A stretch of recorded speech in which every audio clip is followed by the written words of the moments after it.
Patient check करायला doctor आलते. Doctor पेशंटला सांगत होते, चांगलं चुंगलं खात जा, खाण्यापिण्यावर 2 रुपये खर्च करा. बायको बाहेर पळत आली, म्हणली डॉक्टर तुम्हीच सांगा, हे खायला प्यायला पैसे खर्च करत नाही. मग म्हणे असं डॉक्टरच्या मढ्यावर पैसे घालावं लागते. काय भाषा, काय बोलणं, काय शिकतो आम्ही? संस्कृती म्हणजे पोथीपुराण नाही. संस्कृती म्हणजे फक्त रीतिरिवाज नाहीत. तुमची माझी चालण्या बोलण्याची वागण्याची रीत ही साधी परिभाषा आहे संस्कृतीची. आणि म्हणून काल जे नको होतं ते त्यागलं. सती जाण्याची पद्धत होती, समाजाच्या काय कुणाच्याच हिताची नव्हती, त्याग केला. अनेक अशा रूढी परंपरा होत्या, नव्हत्या समाजाच्या हिताच्या, त्याच्या विरोधात लोकांनी बंड पुकारलं. ज्ञानोबरांनी सांगितलं, साच आणि मवाळ, मितुले आणि रसाळ, शब्द जैसे कल्लोळ अमृताचे. उगाच वेड वाकडं बोलू नका, नीट बोला. अमृताचे कल्लोळ बाहेर पडावेत असं बोला. काय ज्ञानोबरायांचं भाषा सौंदर्य आहे. ज्ञानोबरायांची भाषा आईची भाषा आहे. तुम्ही म्हणाल आईची आणि वडिलांची भाषा वेगळी असते का? हो, आईची आणि वडिलांची भाषा वेगळी असते. वडील गणेश म्हणतात, आई गणू म्हणते. तुकोबरायांनी सांगून टाकलं, अरे तुम्हाला काय, वेदांचा अर्थ जो कळतो ना तो आम्हाला कळतोय. तुम्ही आतापर्यंत फक्त डोक्यावरती भार वाहत राहिले आणि वेदांचं ज्ञान गाथेच्या रूपानं तुकोबरायांनी समाजासमोर आणून मांडलं. आणि किती सहजतेनं. म्हणजे तुकोबराय तर सांगतात की आम्ही नुसत्या गप्पा मारायला जन्माला आलेलो नाही आहोत, आम्ही फक्त हे सांगायला तुमच्या समोर आलेलो नाही आहोत. आम्ही वैकुंठवासी आलो याच कारणासी, बोलले जे ऋषी साच भावे वर्तावया. साधू संतांनी ऋषी मुनींनी जे सांगितलं ते केवळ सांगण्यापुरतं मर्यादित नाही, ते आमच्या वर्तनात असू शकतं, ते दाखवण्यासाठी आमचा जन्म आहे. काय हे सगळे साधू संतांची मांदियाळी. मला वाटतं ज्ञानोबांपासून तुकोबांपर्यंत जे जे तरुण संत आपण पाहतो, या संतांनी झुकून दिलं समाजात. आणि केवळ ज्ञानाची दारं खुली व्हावीत. आणि ही ज्ञानाची दारं का खुली व्हावीत? ज्ञानोबरायांनी सांगून टाकलं, दुरितांचे तिमिर जाओ, विश्व स्वधर्म सूर्य पाहो, आणि मग जो जे वांछील तो ते लहो प्राणी जात. आज आपली जी भावना आहे ना, ज्याला ज्याला जे जे हवंय ते मिळू दे, ते मिळू दे, याच्यासाठी ज्ञान सोडून दुसरा पर्याय उपलब्ध नाही, हे संतांना समजलं होतं. आणि म्हणून 16व्या वर्षी एक पोरगा धाडस दाखवतो आणि पिढ्यान पिढ्या चालत आलेलं ज्ञान तुमच्या माझ्यासाठी खुलं करून देतो. युवक म्हणून आपण ज्ञानोबांची ही भूमिका जनसामान्यांसमोर मांडायला नको. आणि काय ज्ञानोबरायांची भूमिका? आता इथे अनेक तरुणी उपस्थित आहेत. तुम्ही आत्ता फ्रेंडशिप डे साजरे करायला लागला. ज्ञानोबरायांनी कधी शब्द वापरलाय? मैत्र जीवांचे. या पृथ्वीवरती जे जे जीव आहेत त्यांच्यामध्ये मैत्रीचे संबंध निर्माण होऊ देत. आता मी आनंददायी शिक्षण वगैरे संकल्पना मांडायला लागलो. ज्ञानोबरायांनी शेकडो वर्षांपूर्वी सांगितलंय, अवघाची संसार सुखाचा करीन, आनंदे भरीन तिन्ही लोका. आता आम्हाला कळायला लागलं की आनंददायी शिक्षण असायला हवं, मार्कांमध्ये ते अडकायला नको वगैरे वगैरे. पण ज्ञानोबरायांनी आनंददायी शिक्षणाची संकल्पना, मुळात आम्ही आनंद स्वरूप आहोत आणि हा सगळा संसार मी आनंदानं भरून टाकेल. काय कमालीचा आत्मविश्वास आहे ज्ञानोबरायांचा.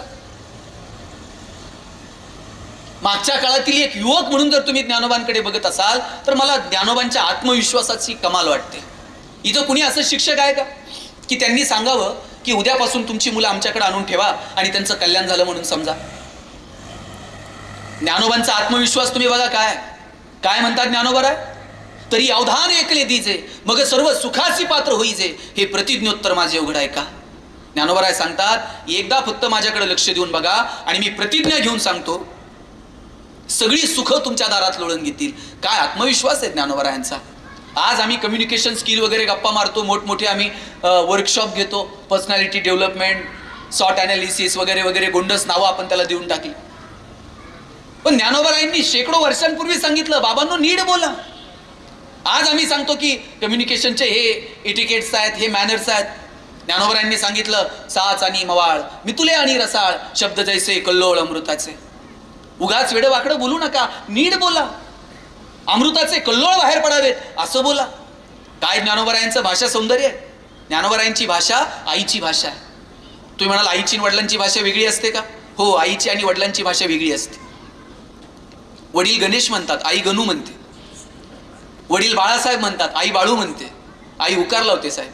ज्ञानोबराय सुद्धा उकाराची भाषा बोलले. ऋणू झुनू रे भ्रमरा, सांडी तो अवगुणू रे भ्रमरा, चरण कमळ दळू रे भ्रमरा, सौभाग्य सुंदरू रे भ्रमरा. काय ज्ञानोबरायांच्या भाषेचा गोडवा आहे. आणि म्हणून ज्ञानोबरायांनी सांगितलं, साच आणि मवाळ, मितुले आणि रसाळ, शब्द जैसे कल्लोळ अमृताचे. ज्ञानोबराय अवगुणू अवगुण शब्दाला सुद्धा अवगुणू म्हणतात. याच्यापेक्षा काय गोडवा असतो? आपण साहेब गुणी माणसाला नीट बोलत नाही. ज्ञानोबराय अवगुण शब्दाला अवगुणू म्हणतात. आणि हे आज आम्ही शिकलं पाहिजे. आणि मला हे अमिताभ बच्चनकडे बघायला मिळतं. आज तुम्ही म्हणता ना कम्युनिकेशन स्किल वगैरे, बच्चन साहेब त्या कोण बनेगा करोडपती मध्ये काय आदबीनं बोलतो हा माणूस. साहेब हे बच्चन कम्प्युटरला पण कम्प्युटर जी म्हणताय, आपण माणसाला जी म्हणा ना. काय अदब आहे, काय रिस्पेक्ट आहे. मला वाटतं हे शिकलं पाहिजे. अवगुण शब्दाला ज्ञानोबा अवगुणू म्हणतात. ज्ञानोबरायांनी जे सांगितलं ना भाषेच्या संदर्भानं, साच आणि मवाळ मितुले आणि रसाळ शब्द जैसे कल्लोळ अमृताचे, अमृताचे कल्लोळ बाहेर पडावेत असं बोला. आम्ही कसं बोलतो? पेशंट चेक करायला डॉक्टर आलते, डॉक्टर पेशंटला सांगत होते चांगलं चुंगलं खात जा, खाण्यापिण्यावर 2 रुपये खर्च करा. बायको बाहेर पळत आली म्हणली डॉक्टर तुम्हीच सांगा, हे खायला प्यायला पैसे खर्च करत नाही. मग म्हणे असं डॉक्टरच्या मढ्यावर पैसे घालावं लागते. काय भाषा, काय बोलणं, काय शिकतो आम्ही. आणि म्हणून काल आज आणि उद्या याचं तारतम्य लावत असताना कालच्या कोणत्या गोष्टी चांगल्या आहेत ते आम्ही आज स्वीकारायला नको. आज आमच्यामध्ये जे हिताचं नाही ते आम्ही त्यागायला नको. पुढे घेऊन जात असताना संस्कृती म्हणजे नेमकं असतं तरी काय हो? संस्कृती म्हणजे पोथीपुराण नाही. संस्कृती म्हणजे फक्त रीतिरिवाज नाहीत. तुमची माझी चालण्या बोलण्याची वागण्याची रीत ही साधी परिभाषा आहे संस्कृतीची. आणि म्हणून काल जे नको होतं ते त्यागलं. सती जाण्याची पद्धत होती, समाजाच्या काय कुणाच्याच हिताची नव्हती, त्याग केला. अनेक अशा रूढी परंपरा होत्या नव्हत्या समाजाच्या हिताच्या, त्याच्या विरोधात लोकांनी बंड पुकारलं. अहो सार्वजनिक पाणवठ्यावरती पाणी पिण्याचा अधिकार नव्हता, महात्मा फुलेंनी दारं उघडली आणि स्वतःचा वाडा खुला करून दिला. मंदिरात जाण्याचा अधिकार नव्हता, त्या समाज व्यवस्थेत जन्माला आलेल्या साधू संतांनी त्याच्या विरोधात आवाज उठवला. काय म्हणाले चोखोबा महाराज? चोखोबा महाराज म्हणतात उंबरठ्यासी कैसे येशू आम्ही जातीहीन, रूप तुझे कैसे पाहू. काय काय भाषा आहे. आणि याच चोखोबा महाराजांची पत्नी सोयरा म्हणते मी तू पण गेले वाया पाहता पंढरीच्या राया. साधू संतांना तुम्ही फक्त धार्मिक चौकटीत बांधून टाळू नका. त्या समाजातल्या रूढी परंपरांच्या विरोधात आवाज उठवला साधू संतांनी. काय काय वय होतं. वयाच्या 16व्या वर्षी ज्ञानोबरायांनी ज्ञानेश्वरी सारखा महान ग्रंथ तुमच्या माझ्या समोर ठेवला. वयाच्या 14व्या वर्षी छत्रपती शिवाजी राजांनी 4 यवनी पातशाहीला सुरुंग लावला. मगाशी जे मी शब्द प्रयोग केला, कित्येकांना स्वातंत्र्य आणि पारतंत्र्यच कळत नव्हतं, कित्येकांना जाणीवही नव्हती आपण पारतंत्र्यात आहोत. त्यावेळेस एका युवकाला जाणीव होते आपण पारतंत्र्यात आहोत आणि हे पारतंत्र्य आपण झुगारून दिलं पाहिजे. आणि ही जाणीव कोण करून देते? त्यांची आई ही जाणीव करून देते. मगाशी बापूसाहेबांशी बोलताना त्यांनी त्यांच्या वडिलांच्या काही आठवणी सांगितल्या आणि ते सांगत होते की आमच्या वडिलांना अभिमान होता की छत्रपती शिवाजी महाराज इथले आहेत, आमच्या मराठवाड्यातले आहेत. खरं मला सांगा काय परिस्थिती होती हो? परिस्थिती अशी होती की तलवारी आमच्या, मनगटा आमची, ताकद आमची, आम्ही चालायच्या आमच्याच लोकांच्या विरोधात आणि तत्तावरती झेंडे फडकणार मात्र गनिमांचे.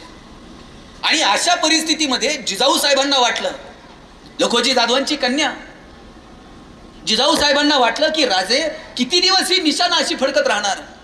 उचला शमशेर, करा बंड, हीच वेळ आहे सगळ्या शाह्यांना उलथून टाकायची. छत्रपती शिवाजी राजांनी मुठा वळल्या आणि पाहता पाहता स्वराज्य निर्माण झालं. काय दुःख, इथं अनेक महिला उपस्थित आहेत. लखोजी जाधव आणि त्यांची 3 मुलं सुलतानाला भेटायला म्हणून वर दरबारात गेले.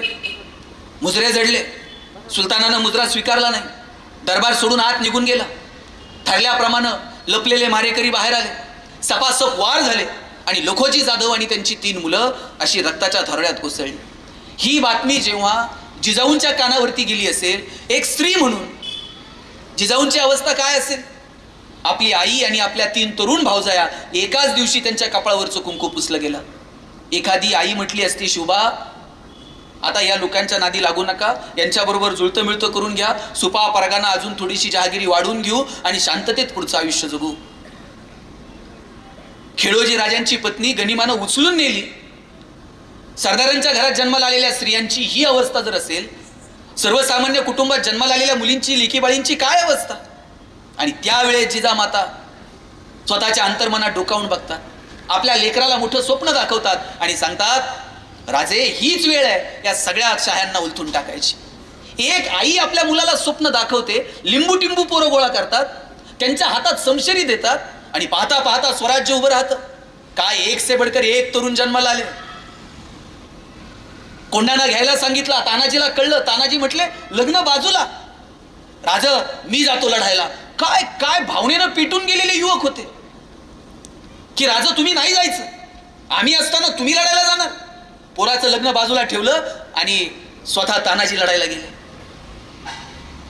आज जर परिस्थिती असती तर सांगितलं असतं ते लढाई बिडाय आपलं रोजच आहे, ते सगळं बाजूला ठेवा, पोराचं लग्न आहे, एक तर मला 15 दिवस रजा पाहिजे. आणि नुसती रजा नाही, राजे तुमचं नाव प्रेषक म्हणून टाकलंय, तुम्ही लग्नाला वेळेवर या. भारावून गेलेले युवक होते की ज्यांची प्रेरणा आज तुम्ही मी घ्यायला हवी. खरं तर काय बाजीप्रभूला माहित नव्हतं हजारोनं गनिम समोर उभा आहे आणि या घोडखिंडीमध्ये आपल्याला शेवटचा श्वास घ्यावाच लागणार आहे. पण नाही, आमच्यासारखे हजारो मेले तरी चालतील, पण लाखोंचा पोशिंदा जगला पाहिजे. राजा निघा तुम्ही. जोपर्यंत तुम्ही गडावर पोहोचत नाही तोपर्यंत गनिमाला इंचभर सुद्धा पुढे ढकलू देणार नाही. काय लढली हो ही माणसं. राजे गडावर पोहोचले, तोफांचा आवाज झाला आणि मग बाजीप्रभूनं प्राण ठेवले. न्हावी समाजात जन्माला आलेला एक पोरगा शिवा काशीत, राजा तुम्ही निघा, मी दिसतो तुमच्यासारखा, मी जातो शिवाजी बनून. शिवाजी बनून गेला. माहित नव्हतं शिवा काशीतला की आपण ओळखले जाऊ, पकडले जाऊ. आणि पकडल्यावर काय, पकडल्यावर थेट मृत्यूच आहे का. शिवा काशीत म्हणतात राजांना, राजा ते पकडले गेल्यावर बघा चांगला वकील द्या, सुप्रीम कोर्टात जा, पण सोडवा, काही करा, मी चाललोय आत्ता, मागं घरच्यांचं बघा. काहीच नाही हो. पकडला गेला, सपासप वार झाले, रक्ताच्या थारोळ्यात कोसळला आणि मरताना शिवा काशीत म्हटला, अरे जगताना शिवा नावी म्हणून जगलो, पण मरताना मात्र शिवाजी महाराज बनून मरतोय. काय डिवोशन आहे. रायगड बांधून पूर्ण झाला आणि हिरोजी इंदलकर गेले एक दगड घेऊन.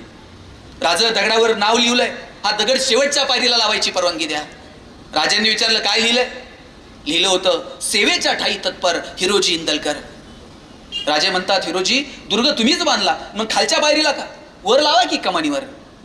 वर कमानीवर नाही राजा, शेवटच्या पायरीला दगड लावायची परवानगी द्या, कारण ज्या ज्या वेळेस तुम्ही गडावर याल त्या वेळेला तुमच्या पायाची धूळ फक्त आमच्या मस्तकाला लागली पाहिजे, दुसरं काही नको. काय डिओशन आहे. स्वराज्य ही एक संस्था आहे आणि ही संस्था उभी राहावी याच्यासाठी काय डिओशननं काम करणारी माणसं होती. मला वाटतं आज देश म्हणून आम्ही आमच्या आता ढाल तलवारी घेऊन लढायचे दिवस नाही आहेत, आता सगळ्यांनी सीमेवर जाऊन लढायचे दिवस नाही आहेत. आता परिस्थिती बदलली आहे. या बदलत्या परिस्थितीनुसार आमचं ज्ञान समाजाभिमुख आहे का, आमच्या ज्ञानाचा समाजाला थोडाफार तर उपयोग आहे का, या दृष्टीने आम्ही विचार करणार आहोत की नाही. आपल्याला डॉक्टर व्हायचं कळतंय हो, डॉक्टर झाल्यावर कन्नडमध्ये किती रुपयानं प्लॉट घ्यायचा, कसं हॉस्पिटल टाकायचं, कोणत्या बँकेचं कर्ज घ्यायचं, हे कळतंय की. पण याच्या पलीकडे जाऊन मी कधीतरी प्राथमिक आरोग्य केंद्राला भेट देईल, कधीतरी तिथल्या डॉक्टरशी बोलेल. इंजिनियर झाल्यावर मला कळतंय किती FSI, किती TDR. पण कधीतरी ग्रामपंचायतच्या रस्त्याचं काम सुरू असताना मी रस्त्यावर थांबलं पाहिजे, तिथल्या ज्युनियर इंजिनियरला विचारलं पाहिजे, जरा इस्टिमेट बघू, मला पण थोडंफार कळतं. हे जे सामाजिक भान आहे, हे सामाजिक भान कधी आमच्यात येणार आहे.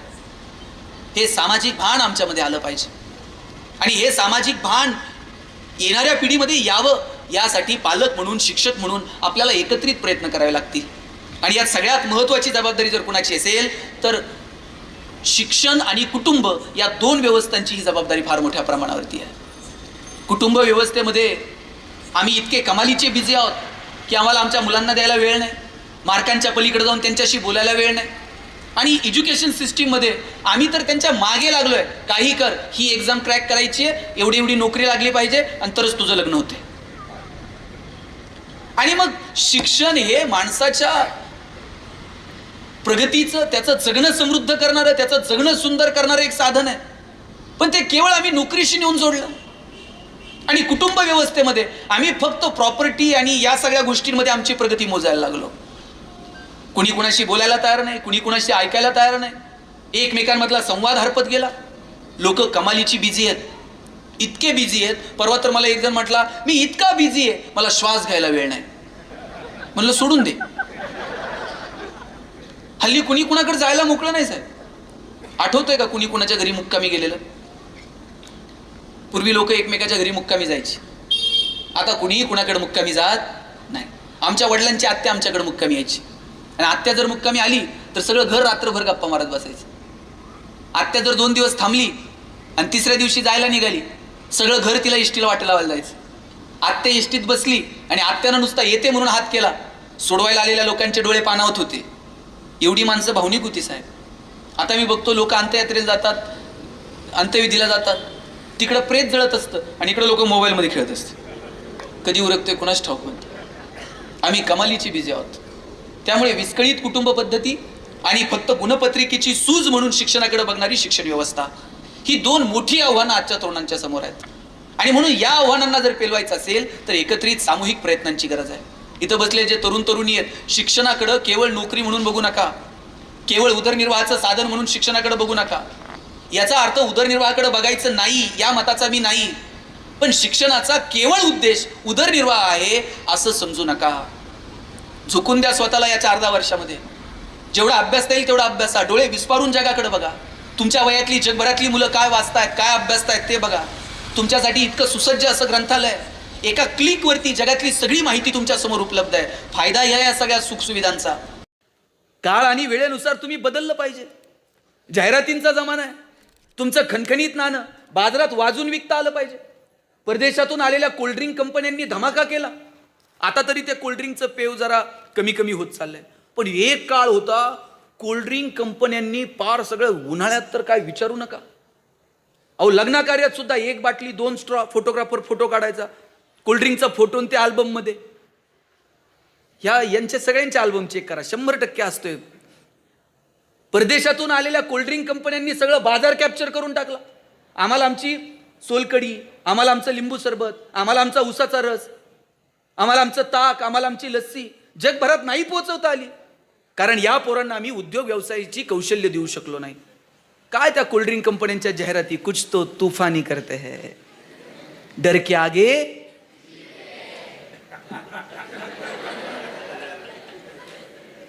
हे कुणी मॅडमने शिकवलं का तुम्हाला? हे पाठ करायला सांगितलं होतं का? एखादी कविता म्हणा म्हटलं तर शाळेतली लवकर आठवत नाही, पण जाहिराती मात्र आमच्या पाठ आहेत.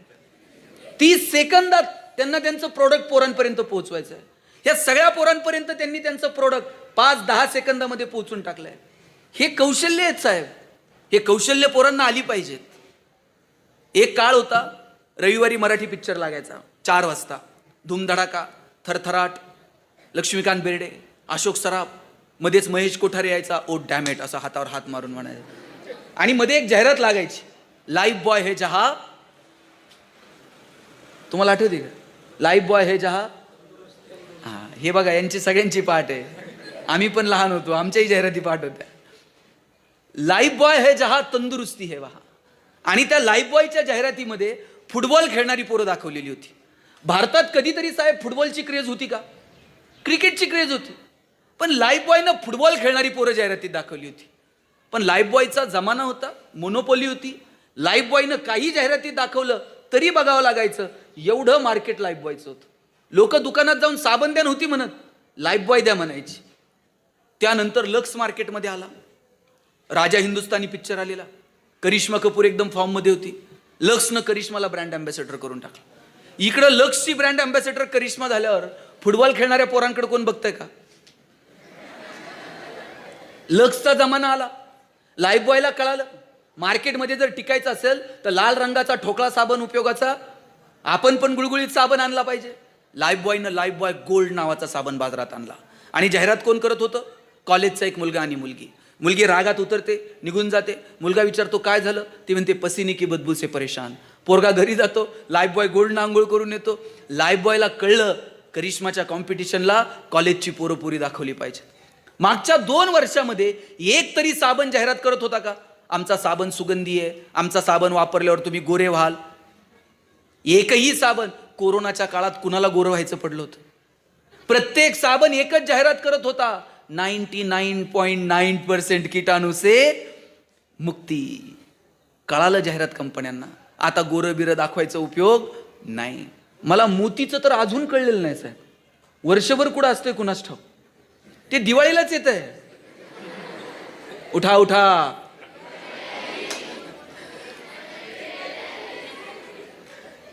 त्यांनी ठरवून घेतलंय वर्षभर प्रोडक्शन करायचं आणि दिवाळीला साबण विकायचा. मार्केट 1 महिन्यात कॅप्चर करतात.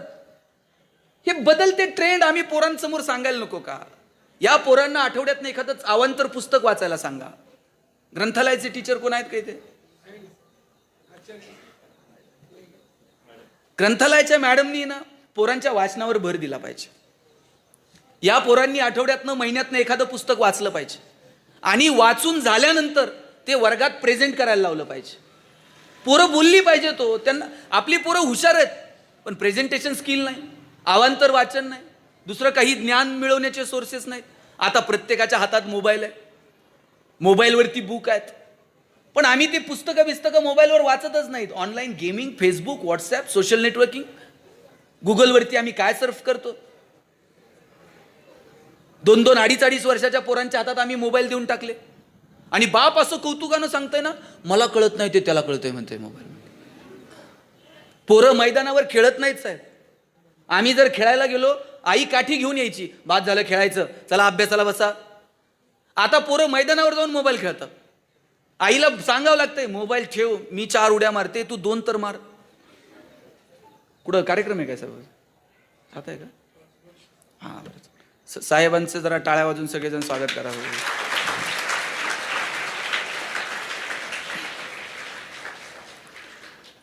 आम्ही किती पोरांनी मोबाईल वापरला पाहिजे, किती तिथपर्यंत पोहोचलं पाहिजे, आई वडिलांनी त्याचं प्लॅनिंग केलं पाहिजे. मोबाईल लगेच तुम्ही घरी गेल्या गेल्या काठी घेऊन मागं लागू नका, मोबाईल ठेव. आता लगेचच्या लगेच ते पोरगं ठेवत नसतंय.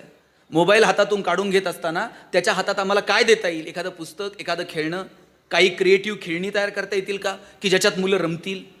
मला वाटतं या संदर्भानं आपण सगळ्यांनी विचार केला पाहिजे. पूर्वी पोरगं रडायला लागलं का आई त्या पोराला जवळ घ्यायची आणि आईनं जवळ घेतलं का पोरगं रडणं थांबत होतं. आता पोरगं रडायला लागल्यावर आई काय करते? मी सांगू का तुम्ही सांगता?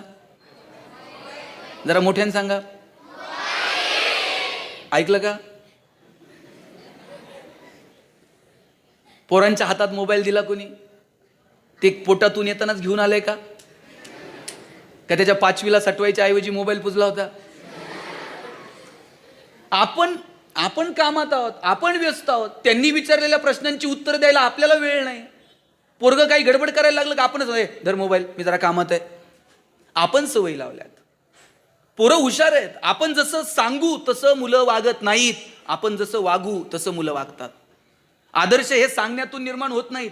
आणि आदर्श जर नुसते सांगून निर्माण होत असते, तुम्ही रोज मला बोलवलं असतं, आज ह्या घरी या, उद्या त्या घरी या. आदर्श हे सांगून नाही निर्माण होत, आदर्श हे वागून निर्माण होतात. आम्हाला या पोरांच्या समोर आदर्श ठेवावे लागतील. आम्ही असं वागतो, राजांनो तुम्ही पण असं वागलं पाहिजे. कधीतरी वर्तमानपत्रातला अग्रलेख आवडला, पोरांना वाचून दाखवा. राजा तू हे वर्तमानपत्र वाचतो का? तू हे पेपर वाचतो का? तू हे पुस्तक वाचलंय का? कधीतरी पोरांना चांगल्या चित्रपटांना घेऊन जा, चांगल्या नाटकांना घेऊन जा. कधीतरी पोरांना चांगली पुस्तकं भेट द्या. चांगल्या माणसांसोबत त्यांच्या गाठीबिटी घालून द्या. लेकरांचा सर्वांगीण विकास आम्हाला साधता येईल का? मित्रांनो, यासाठी प्रयत्न करा. मला आपला जास्त वेळ घ्यायचा नाहीये, पण 2 गोष्टी सांगून मी थांबणार आहे. या मुलांना काय द्यायचं, या मुलांचं भविष्य कुठे पाहायचं, या मुलांना काय स्वप्न दाखवायची आणि त्या स्वप्नांच्या दिशेने प्रवास कसा करायचा, याचं प्लॅनिंग आई वडील म्हणून आपण केलं पाहिजे, पालक शिक्षक म्हणून आपण केलं पाहिजे. आणि सगळ्या मुलींना सांगतो, शिक्षण सोडून तुमच्यासमोर दुसरा पर्याय आजच्या मितीला उपलब्ध नाही.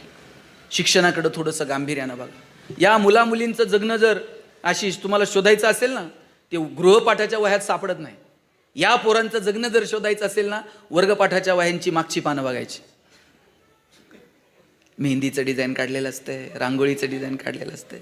पोरांनी तर काय काय लिहून पुन्हा पुन्हा खुडून पुन्हा पुन्हा लिहिलेलं असतंय. एका बेंचवर किती जण बसतात रे? 2 जण. आम्ही 3-3 जण बसायचो. कर्कटकनं रेष मारून अशी जागा वाटून घेता की नाही? तुझा हात इकडं का आला, तुझं दप्तर तिकडं का गेलं? आमच्या बाईंनी मला शेवटच्या दिवशी उभं केलं आणि म्हटलं बेंच इथंच राहतो, तुला फक्त वर्ग सोडून जायचं. हा माईक खूप चांगला आहे, मला घरी घेऊन जाता येईल का? नाही म्हणते. आत्तापर्यंत या माईकवर किती जण बोलले? हजारो लोक बोलले असतील. अजून 5 मिनिट मी बोलेल. उद्या परत कुणीतरी या माईकवरती बोलून जाईल. तुम्ही ज्या जागेवरती बसलायत इथं अनेक लोक बसून गेलेत. साहेब, आपण कुणीच मालक नाही होत, आपण विश्वस्त आहोत. सांभाळायचं, पुढच्या पिढ्यांच्या हवाली करायचं आणि तिकीट काढून निघून जायचं. इतका साधा, सरळ आणि सोपा अर्थ या जगण्याचा आहे. त्यामुळं कशाचाही अहंकार न बाळगता जगणं सुंदर होईल का, मला वाटतं याचा विचार करा. आणि जगणं कशानं सुंदर होतं?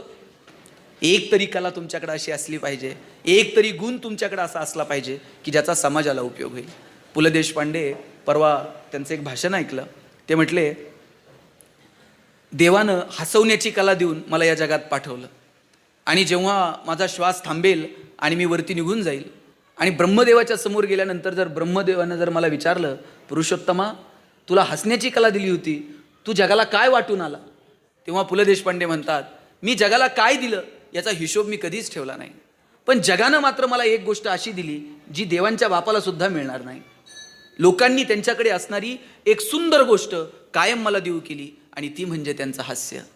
तुम्ही लोकांसाठी काय करता आणि समाज तुम्हाला काय अदा करतो, मला वाटतं याचा विचार आपण सरतेशेवटी कधीतरी केला पाहिजे. जग जिंकायला निघालेला सिकंदर सरतेशेवटी शून्य होता आणि आपल्याकडे जे आहे ते सगळं इंद्रायणीत बुडवणारे तुकोबा जाताना मात्र आकाशा एवढे होऊन गेले, आबाळा एवढे होऊन गेले. जगण्याचं हे सुंदर तत्त्वज्ञान आम्हाला आमच्या लेकरांना सांगितलं पाहिजे. पोरांना कधीतरी जवळ घ्या, त्यांना ज्ञानोबा तुकोबा समजून सांगा, शिवाजी संभाजीराजांचा इतिहास त्यांना सांगा. मार्कांच्या पलीकडे जाऊन जगणं समृद्ध व्हावं हे असं काही लेकरांच्या पुढे देता येईल का? मला वाटतं याचा विचार व्हायला हवा. हे पोरांना चुळबुळ नका करू. आता शेवटचे 2 मिनिट नीट सिरियसली ऐका. मी का म्हणतो माहिती? शेवटचेच 2 मिनिट. कितीही संकट आली ना पोरांनो, कधी गर्भगळीत होऊ नका. कितीही संकट आली तर कधी खचून जाऊ नका. शिवाजी महाराजांनी एवढे किल्ले मिळवले, स्वराज्य निर्माण केलं आणि एक वेळ आली मिळवलेले सगळे किल्ले 23 किल्ले स्वराज्यातले मिर्झा राजेंना द्यावे लागले. एवढं मोठं संकट होतं. एखादा राजा म्हटला असता 23 किल्ले दिले, आता राहिलं काय? पण शिवाजीराजे खचून जात नाहीत. औरंगजेबाला भेटायला जातात. भेटायला एकटे जात नाहीत, एवढ्याशा संभाजीराजांना सोबत घेऊन जातात. मधल्या प्रवासामध्ये संभाजीराजांचं आणि शिवाजीराजांचं काही तर बोलणं झालं असेल की नाही? काय बोलले असतील शिवाजीराजे संभाजीराजांना? स्विस बँकेत आपला अकाउंट आहे, पासवर्ड सांगतो. काय बोलले काय असतील? शिवाजीराजांनी सांगितलं असेल, शंभूराजे, आत्तापर्यंत तुम्ही जिंकणं बघितलं, आत्तापर्यंत तुम्ही यश बघितलं, आयुष्यातला संघर्ष सुद्धा जवळून बघा, चला आमच्या सोबत. घेऊन गेले. तिथं गेल्यानंतर औरंगजेबाने एक हत्ती संभाजीराजांना भेट दिला आणि थोडीशी गंमत करावी म्हणून दिलेर खान म्हटला, शंभूराजे, आप इतने छोटे और हाथी इतना बड़ा है, इस हाथी को आप महाराष्ट्र में कैसे ले जाओगे? एवढासा संभाजी राजा दिलेर खानाच्या डोळ्यात डोळे घालून सांगतो, ये तो जानवर है, बैठ कर जाएंगे, नहीं आया तो खींच कर ले जाएंगे, लेकिन हमारे आबा साहब ने जो आपको किले दिए हैं वो तो अभी महाराष्ट्र में है, उन्हें आप आगरा कैसे ले आओगे? एवढासा संभाजी राजा, पण माहीत होतं आत्ता तहात दिलेत आणि गेल्यावर घेऊ की परत एक एक. हे लढणं काय असतं, पेटून उठणं काय असतं ना राजांनो, हे इतिहासातनं शिकावं. रक्ताच्या थारोळ्यात कोसळलेले दत्ताजी शिंदे मानेवरती तलवारीचं टोक ठेवून विचारलं, क्यों पटेल और लढोगे? आणि त्याही अवस्थेत दत्ताजी शिंदे म्हटले, क्यों नाही, बचेंगे तो और भी लढेंगे. ही जी जगण्याची खुमखुमी आहे ना पोरांनो, ही आपल्या नसानसामध्ये असली पाहिजे. भगवंतानं 2 हात दिलेत, एक घेण्यासाठी दिला असेल तर दुसरा देण्यासाठी दिलेला आहे. मला कौतुक वाटलं तुमचं सगळ्यांचं की तुम्ही तुमच्या कुटुंबातल्या लोकांचा स्मृती दिन तुमचा नातेवाईक गोळा करून साजरे करू शकला असता. परंतु तुम्हाला असं वाटलं की नाही, आपण काहीतरी या समाजाचं देणं लागतो. हे समाजाचं देणं देण्यासाठी शाळेतल्या मुलामुलींना एकत्र करून काहीतरी वेगळेपण आपण केलं. मी यासाठी आपलं मनापासून कौतुक करतो. विंदा करंदीकरांची कविता आहे,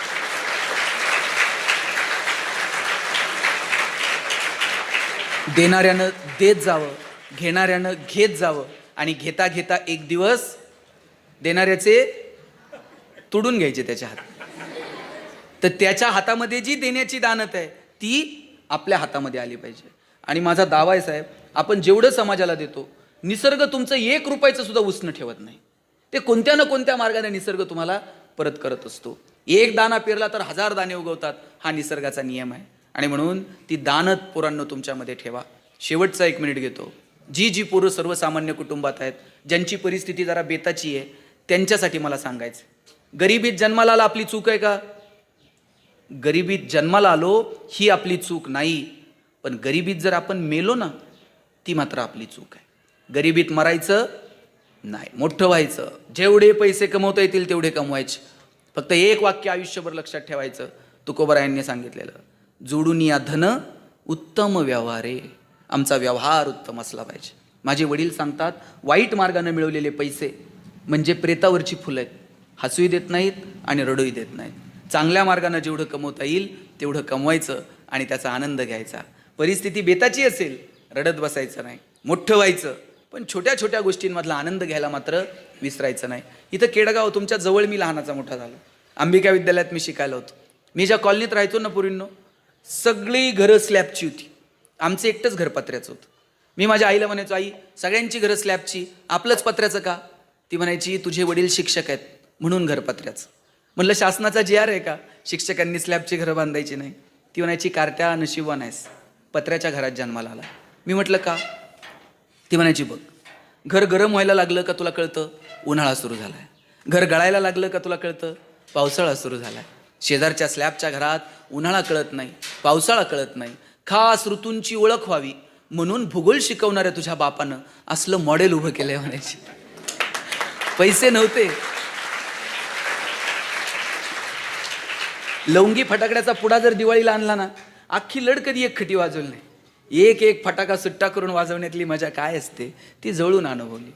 वडील एक चॉकलेट आणायचे, माझ्या बहिणीच्या हातात द्यायचे आणि म्हणायचे, गणेशन तू अर्धा अर्धा करून खा. ताई चॉकलेटचे 2 भाग करायची, एक मोठा आणि एक.